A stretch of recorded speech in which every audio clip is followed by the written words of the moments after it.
Yes, ladies and gentlemen, I am still here. This was a beast. As I was sharing while we still had power and still had internet connection, 250 kilometers per hour, which, as they do over here, because you guys over in the US are the only ones who use mile per hour, 155 mph. 11 o'clock on Friday, 11 p.m., call it, 10 a.m. for you guys over there in the chat room on the market being open. This thing was right off my doorstep. And it wasn't that bad because for those of you that are familiar with how it works with typhoons and hurricanes, when you're on the top side of it, no big deal. But once this thing gets past you and you start getting that back end where the power is, holy hell. And yep, that video I shared there for you on the intro was 4 a.m., 3 o'clock in the afternoon, your time over there on the East Coast on Friday. And it was a bitch. It is gone now. It has made its way all the way through, leaving currently the country and headed over there towards Hainan, over there towards Vietnam. And the only reason it did not devastate northern Luzon is because of the Sierra Madre mountains that they have going across the entire East Coast. So the devastation that was expected as everything started to progress and heat up all dwindled as it hit that mountain range. It's very similar for me because I've got two major mountains that are right next to me, but that didn't stop anything. And having survived the biblical floods from just a few weeks ago, and now this massive typhoon I've gone through here on the plagues of Egypt, the Nile becomes a river of blood. Nope, haven't had that yet. Frogs emerge from the Nile and infest Egypt. Yeah, we had that after the floods. Lice emerge from the ground and infest Egypt. Yeah, well, lice is kind of normal here when it's fucking 120 degrees. Wild animals or flies harm Egyptians and their livestock. Well, you kind of get bit by dogs pretty regularly, and we got some fucking mosquitoes that could steal your cell phone. Mass death of Egyptian livestock. Well, we've got the Asian bird flu up in the northeast. Boils infect Egyptians and their livestock. Haven't seen that yet. Thunderstorms of hail and fire. Well, you could kind of put an asterisk on that, but this is what I'm waiting on. I'm waiting on the locust swarm. The locust swarm, the 3 days of total darkness. I'm waiting for that, and I don't need to worry about the death of the Egyptians' firstborn son because all my kids are girls. So I will leave you on to where we are, and here we go with the SPX. OPEX week. OPEX. November 4th, we gap down. This is the month of November I'm talking about. Only the month of November. November 4th, we gap down 4 points. Closed red. We gap down on Friday. Gap down. Imagine that. We gap down. But yeah, it was very odd. Very odd to see. Very, very odd to see that the SPX closed down below the open 5 consecutive days in a row. And happening that the 5 consecutive days in a row were Monday through Friday. The red closes, that's a completely different subject. But we did have that pretty decent dip over here. We had an okay Taco Tuesday. Not bad. Not horrible. That little bit of a dip after we broke through that 59.60 support area at the end of the day there on Thursday. And then the overnight rug pull go kind of nowhere for the rest of the day on Friday. Finished the week red. We are still, we corrected 164 points of the 320 points. So call it a 50% retracement, just doing basic math. We're still up 30% year over year. We are, I can change this color coding. There you go. We are no longer plus 25% year to date. We have broken down below that. We are now only up plus 23.72%. Take you over onto the SPX and on the spreads. This is where I want to spend a minute or two.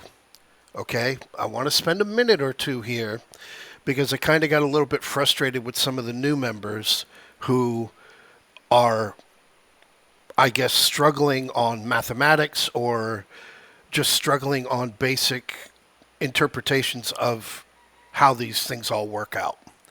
We look over here at Monday, November the 11th, all right? We're looking right here at Monday. And as you had prior to the open, just after the futures opened on Sunday night, the 6005, 6000s, $350, $4 credit, $4 readily available early in the morning as we posted the all-time highs within the first 10 minutes of the trading session, first 10 minutes of the week. 143% full credit. As 135, you had to give back $1.35 out of that $4. No problem with the $3 full credit over here on the calls on Tuesday. No problem with the $3 full credit on the puts on Tuesday.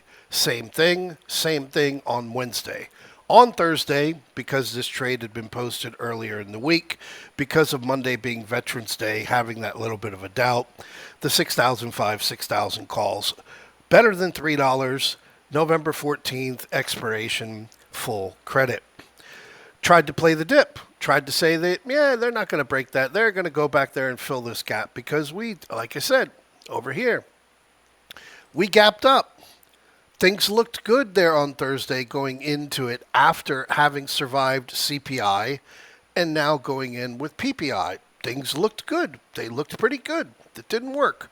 $4 credit, $1 of risk. Didn't work. And then I tried doing the same thing there on Friday because, again, on Friday, things didn't look that bad and we were oversold. So I'm going to break out the calculator for you. And I apologize for you guys who are very well known as to how to do this stuff. So you had $4 credit, $400, and you had to give back, let's move this, $1.35. So you got $265 on one contract on Monday, all right? Now you got your plus 300 because your $3 credit there on the calls on Tuesday. Plus 300 if you played the puts. Plus 300 if you played the calls on Wednesday. Plus 300 if you played the puts on Wednesday. Plus 300 on the trade being there from Monday for Thursday, the 6005, 6000s. Now, you give back 100 playing the calls or the puts. Gave back another 100 on Friday. One contract. You're up $1,565 for the week. One contract. Two contracts, double that. Three contracts, triple that. It's basic, simple math. So if you did not make money last week trading the spreads, something wrong with you. Where did I want to go with that? Where did I want to go? I know I wanted to go. I was going to go to the charts, but I'm going to go over here to the QQQ first. So QQQ over here on Friday, the rug pull. Bang, bang, 8.84%, 8.8.4 range with the almost 6-point gap down. Down 12 points on the day, down 2.79%. 1, 2, 3, 4, 5, 6, 7, 8, 9, 10, 11. 11 trading sessions since the last minus 1% day, so that is now off the books. And that's exactly where I wanted to go with this. On Friday, you had your minus 1% day over here on the SPX. It had been pending, like I mentioned, it'd been pending. We hadn't had one in quite a while. It'd been pending. Wasn't getting to catastrophic levels yet, but it was pending, but we got it. So I bring you over to what we've mentioned, which we've mentioned every single time this year, and we mentioned it at 10 o'clock in the morning there on Friday. After we get a minus 1% day, that plus 1% days, or very close to it, which is easiest using the low of the day of the session for a minimum, almost always occur on the following session. Almost always.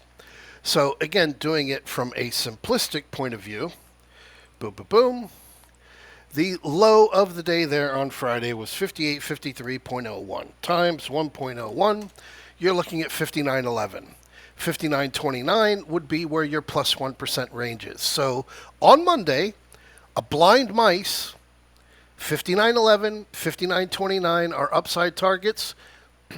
I would be concentrated on that 59.06 and closing at 59.870. You're only talking about a 30-point move to the upside. So that's the way that the stuff works out. It's an algorithm. It's a game that you play, and I'll bring you back over here to the QQQ. 5 consecutive red closes in a row. And it happened to be on a Monday through Friday. Very rare, very odd. So without having to burn your eyeballs and scroll upwards, I will already at least give you a teaser that I only began tracking the QQQ in June of 2022. And as you could see if you followed through on the scroll there are no consecutive 5 red closes in a row. Here's 4 for you right here, going back to October of last year, just prior to when Israel invaded Gaza. Here's another 5 coming back to you after OPEX, with OPEX Friday in September of 2023, when we were having a pretty significant sell down. 5 red closes in a row. Come on back and come on back and come on back. And as you probably have on your own spreadsheet, if you are looking for that magic and actually putting the work in and doing it, here are another 5 looking back at December of 2022. And here is where you get your 6. 1, 2, 3, 4, 5, 6 as the bottom placed in October of 2022. Now you compound all of this with how your full moon just took place there on Friday, the beaver moon. And then unfortunately, looking to know that they still have Thanksgiving scheduled, going to be happening in 2 weeks. NVDA reporting earnings this Wednesday when the full moon window closes. That might have been the dip for the rest of the year. Yes, I see us getting a dip after the FOMC meeting, which happens to coincide right there, December 15th, with the next full moon. But that kind of coincides and sits right there that, yep, that might have been all of the dip. So I leave you off with this, and I will bring you on to Friday. It wasn't actually that fucking bad. Wasn't a massive sell-off. It was there. It was your big, overweighted, over-fucking priced, big NASDAQ weight stocks. That's where you had your dip. Right there. Nothing else. Wasn't that bad. Really wasn't. So I bring you onto the charts, and I'll start you off here with just our basic SPX. Nope, that's not the one. That's the one. Here we go. Here we have the 1 hour. These are the 1 hours of the SPX, the NDX, the Dow Jones, and the Russell 2000. And as I was trying to scream pretty loudly, which we actually had on Thursday, and then we got a little bit lower on Friday, we are oversold. We are oversold. We are oversold. We are oversold. We were oversold going into the latter portion of Friday and got a little bit of a bounce. You had it over on the NDX. The Russell 2000, you've got a buy divergence, which has been there since Thursday, and you were oversold over here on the Dow Jones. Bring you on to the next one, being the 4 hour, which is your big, big mama. SPX, oversold. NDX, extremely oversold. Russell 2000 just entering into oversold, and the Dow Jones as well, just embarking to the warning levels of being oversold on the big mama 4 hour time frames. And it again goes into That might have been the whole fucking dip. It might be over. Now we go into NVIDIA, now we go into Thanksgiving, and then we start heading in and proceeding into the final month of the year, the FOMC meeting. We get a dip from the FOMC meeting, and then we have a repeat of the end of 2021.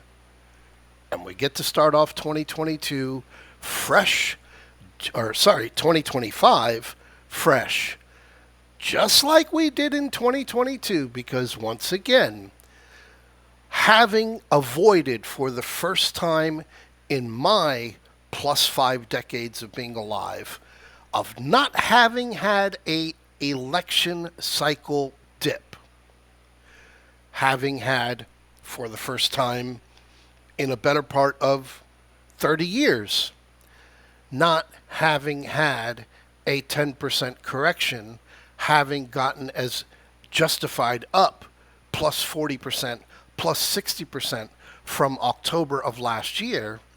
The NASDAQ did have it. The rest of it did not.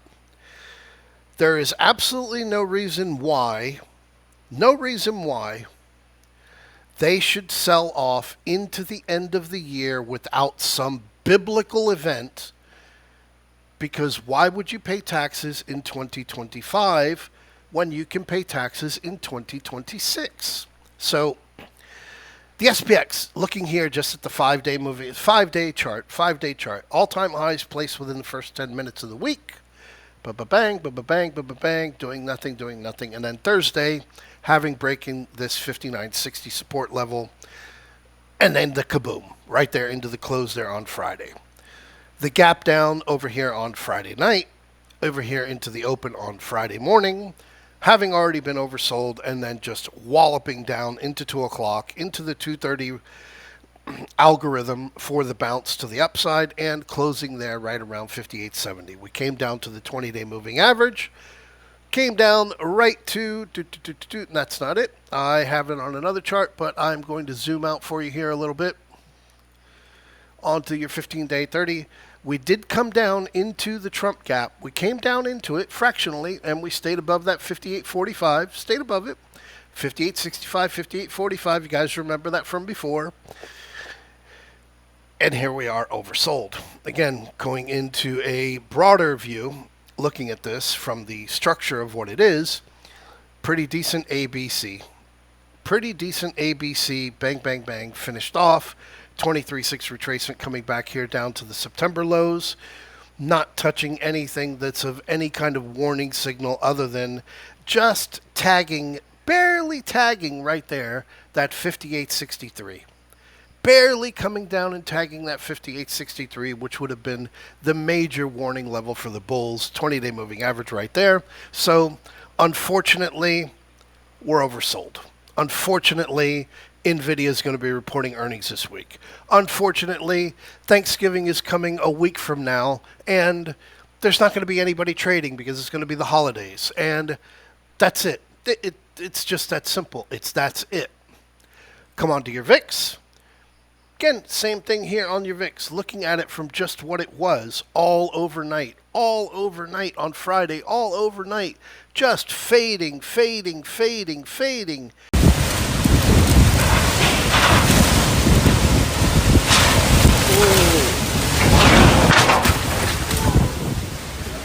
Yeah. Massive pane of glass just fell down. Fading, and then at 9:50 in the morning, just going, fuck you, bitch! Bam! Straight to the upside, the market's selling off. What did you get? You got your close right back down below that big 1622. This is how they catch people. This is how they catch people chasing the short when the short's not actually there.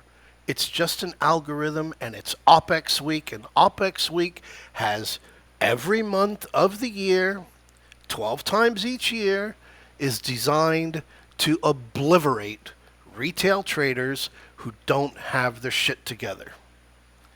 Come over onto the QQQ, and it looks like, holy shit, look at this. Oh my God. Well, it ain't all that fucking bad. 5-day, 10-day, 20-day moving average is all broken.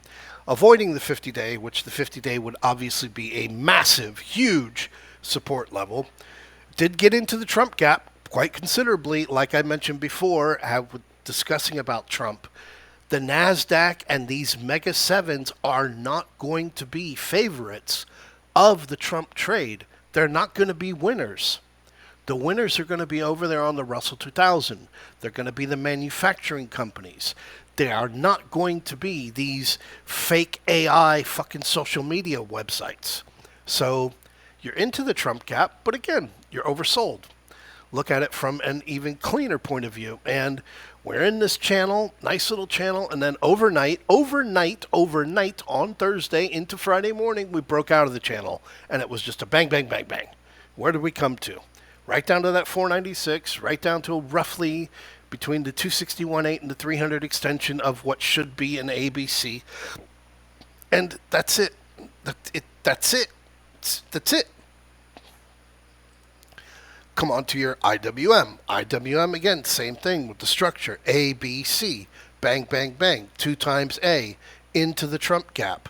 Where did we get down to? We got down to our old resistance level, 227, the 2022 top. Look back. Zoom out. Here was your tops. Top. Where did we come to? We came right down back to our old resistance area. And once again, oversold. So, unfortunately, that's it. There's not much left there. And you look here on your IWM, and every 4-hour candle on the IWM has been red, going all the way back to, what was this, on Tuesday morning? Yeah, the 12th. Bring you on to your IWM and look at that from a structure point of view. And the IWM, bang, bang, bang, bang, just whack, whack, whack, whack. 4 days in a row getting whacked. You're oversold. Bring you back into the charts. Let's get back over there because we want to end this because everybody wants to watch football. Come on, baby, where are you? That it? That's not it. That's not it. So your IWM, that's it. You're oversold. 20-day moving average fractionally down lower, right there around 227.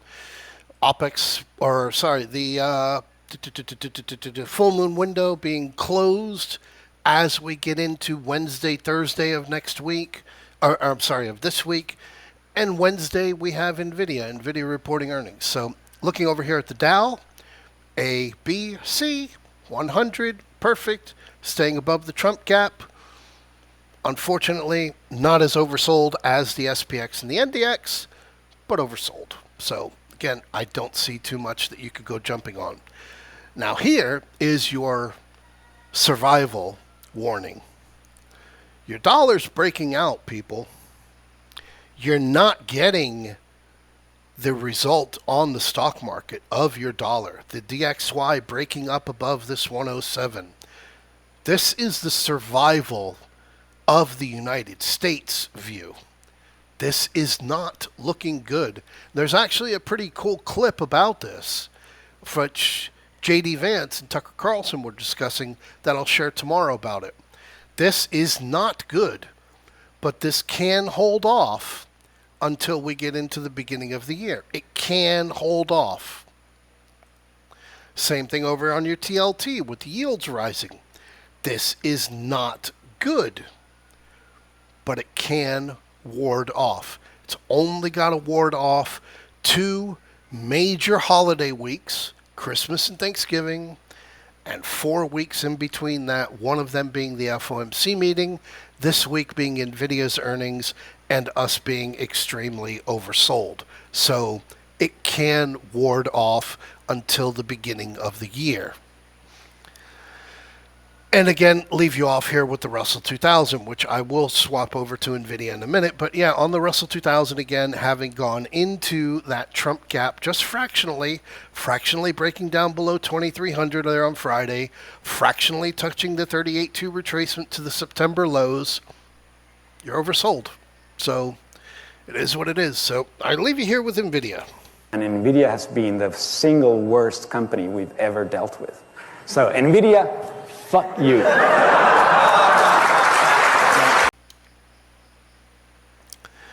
And I leave you here with NVIDIA in very good terms. There was another thing that my good friend Jim Chanos, who we spoke to last week down at the conference, he mentioned that, the company NVIDIA, and it's detailed in this article also and in this Barclays note, that they've made like 24 VC investments in the NVIDIA space, where those companies, they take the capital and then they're buying the GPUs, and the GPUs are serving as collateral for the capital. And we saw that at the turn of the century, right? So this is not going to end particularly well. You can't go up $750 billion in a straight line on not much news, Tim, not much company-specific news, and not think that it has the potential to go the other way just as violently.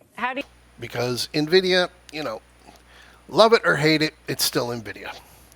NVIDIA, again, oversold back down into filling that gap, essentially, from earnings, coming down here and boom, boom, boom. Not earnings. This was the gap over here on, the Trump gap. Zoom out on NVIDIA. And again, I still see this as being the top of wave 5. This being a big A, and this being a B, and the C to follow through, because this is just absolutely fucking ridiculous. Bring you on to SMCI, who I understand is being delisted, now being negative on the year after its major sell-off, big stock split, blah, blah, blah, blah, blah. Bring you on to AMD. AMD going negative once again on the year. Who else can we pull up? Taiwan Semiconductor, maybe. Taiwan Semiconductor, sticking there together with NVIDIA. Who else can we bring up? AVGO, everybody loves. AVGO, nothing whatsoever coming out of this, just kind of channeling, very similar to the Dow, very similar to the Russell up here. Who else can we bring up? Who else? I don't know these semiconductor names, so I will bring out the unicorn that everybody has gone and jumped into, the AMC of 2024, and that being Palantir. No, I don't see a short on Palantir. The Palantir short looked great as we got into it, or I got into it back here, looking for a drop in November, back down under 27, back down under 20. When they added them to the S&P, what the fuck am I going to do? I didn't fucking know they were going to add them to the fucking S&P 500. That's why I said you got to make a fucking decision. Well, that decision didn't fucking work out, because as we were heading into the pre-election cycle where we should have gotten volatility, very similar to how when Twitter got added to the S&P 500 and completely retraced. We didn't get it, and it didn't happen.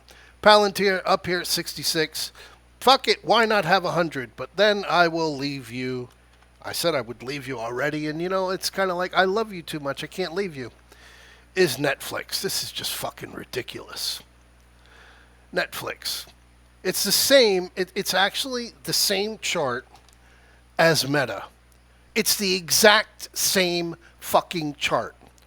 Netflix and Meta. I automatically fucking assumed over 700. Fuck it, we're going to 1,000. But perhaps this Jake Paul, Mike Tyson fucking buffering, looking at Mike Tyson's ass, as I've seen now, which occurred during the fight. Maybe it actually fucking catapults Netflix back down under 700. Too expensive for me to trade. I say stick to the QQQ. The QQQ is the bread and butter. Everything is inside the QQQ. It will always be inside the QQQ because of the weight of the index on everything else. And I've spent more than enough time with you, so I wish you a glorious Sunday, enjoying your football, enjoying your Sunday evening. I'm heading back outside as soon as the sun comes up in an hour and a half to continue cleaning up from the fucking multiple number of trees that were knocked down. And I'll see you guys in the chat room on Monday.